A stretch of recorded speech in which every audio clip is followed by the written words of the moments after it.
क्रिस्त में आदि प्रिय सिस्टर्स एवं बच्चों, कल हम लोग सुसमाचार में प्रभु यीशु एक अच्छे चरवाहा कैसे है उनको देखे हैं।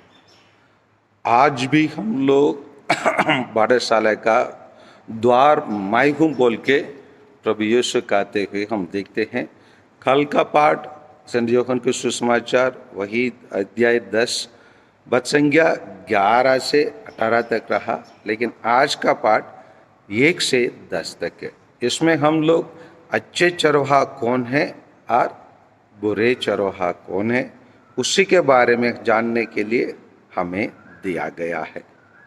तो यहाँ पर हम देखते हैं, तो पढ़िए 10:1 को पढ़िए।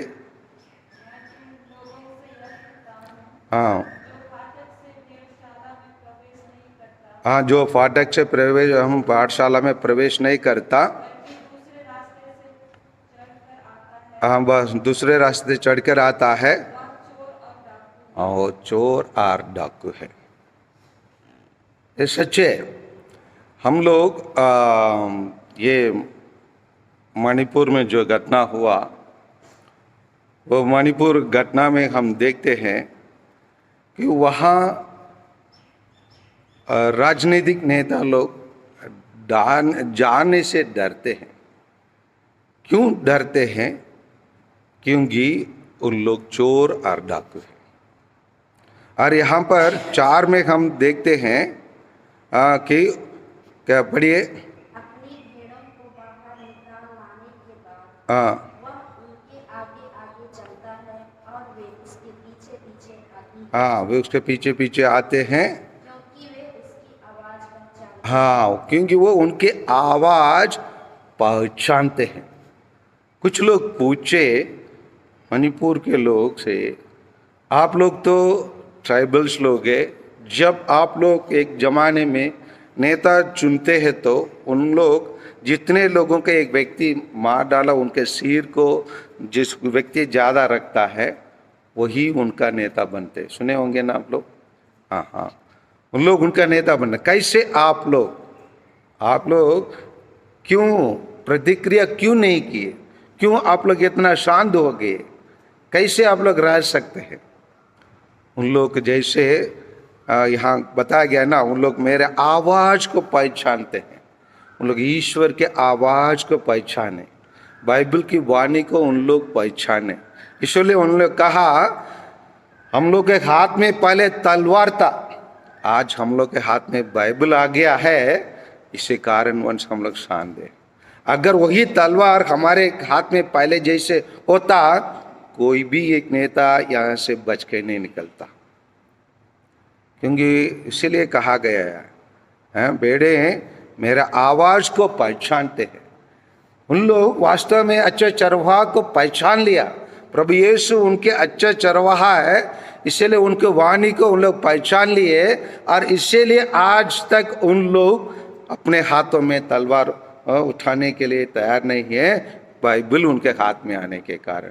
नहीं तो कोई भी नेता, कोई भी उन लोग को विरोध करने वालों का अभी तक उन लोग कदम कर देते हैं।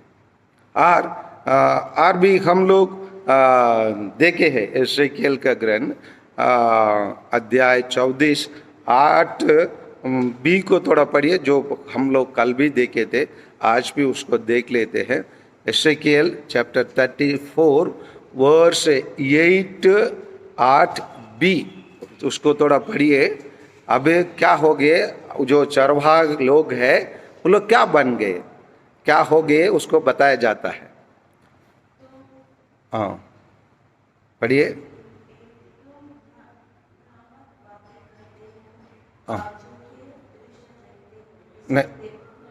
नहीं 8b के पढ़िए ना। हाँ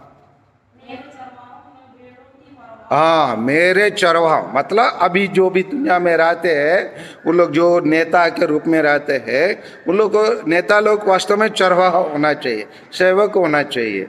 हाँ, उन लोग उन लोग भेड़ों की नहीं, अपना देखभाल करते, अपने देखभाल करते। हाँ, तो वो सच है। स्वयं उन लोग अपने लिए सब कुछ निर्माण करते हैं, अपने लिए व्यापार करते हैं, अपने लिए नाम कमाने के लिए प्रयास करते हैं, अपना प्रदर्शन करने के लिए करते हैं। इसलिए 11 में, उसी में 11 में आई है। इसलिए ईश्वर क्या कहता है उसी में ही, वो 38 ना 34 क्या, हाँ 34, हाँ प्रभु ईश्वर यही कहता है, हाँ मैं अपने भेड़ों के क्या लूंगा, शुद्ध लूंगा, हाँ मैं उनकी देखभाल करूंगा, उनकी देखभाल करूंगा। इसीलिए और ये 4 में मतलब 10 में कहा गया है संत यूहन्ना के सुसमाचार में, पढ़िए, चोर केवल चुराने और मार डालने आता है, मैं इसलिए आया, मतलब प्रभु यीशु अच्छे चरवाहा के रूप में मैं इसलिए आया हूं कि वे जीवन प्राप्त करें, बल्कि कैसे जीवन प्राप्त करें, परिपूर्ण जीवन प्राप्त करें, परिपूर्ण जीवन प्राप्त करें। यहीं पर हम लोग देख सकते हैं 2 प्रकार के चरवाहा, एक अच्छे चरवाहा, एक बुरे चरवाहा। अच्छे चरवाहा अपना जीवन को खतरा में डालकर अपने भेड़ों को रक्षा करता है, उसकी भलाई के लिए और निरंतर लगातार दिन भर उसके बारे में, उनकी भलाई करने के लिए और करने के लिए सोचते रहता है, उनके पक्ष में ही सब कुछ करता है। यहाँ पर हम लोग नेता लोग देखते हैं, जो भी हमारा बीच में अच्छा रहता है, जैसे हमारा जंगल हो, जमीन हो, जल हो, हमारा जीवन हो, क्या हो गया, किसके लिए, वो सब सरकार के लिए ले लेते। समझ में आ रहे हैं ना? हाँ, वो सब सरकार अपना लेता है।